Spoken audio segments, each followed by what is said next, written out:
એક સમય હતો જ્યારે આ કૂવો બોલતો હતો. આજે એ બંધ છે. ઉપર પથ્થર છે અને નીચે શાંતિ.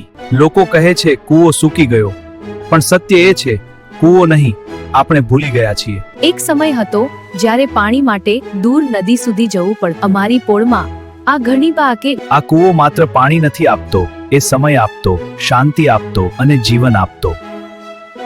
એ અહીં ફરી ફરી વહે છે.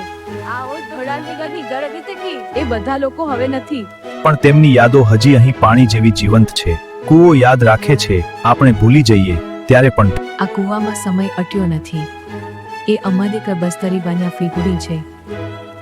ક્યારેક આ કૂવો જીવન આપતો હતો, આજે એ મને જ જીવતો રાખે છે. હું ભૂત નથી અને હું રાહ જોઈ રહ્યો છું. હું અહીં 2 સદીથી બેઠો છું. ઉપર દુનિયા બદલાઈ ગઈ અને નીચે હું જ રહી ગયો. આ કૂવો કેદ નથી, એ જીવન છે. મને પ્રકાશ જોઈએ છે, મને ફરી લોકો જોઈએ છે, કૂવો ફરી જીવંત જોવો છે. હું હજી જીવતો છું, અંધારામાં છું, પણ ખતમ નથી. હવે મને બહાર આવવું છે. ત્યારે યાદો જાગે છે. કદાચ આજ નહીં, પણ કાલથી કૂવો ફરી જીવશે. દરેક કૂવો એક દિવસ ફરી બોલે છે. જ્યારે કોઈ નાનું હાથ એને સ્પર્શે છે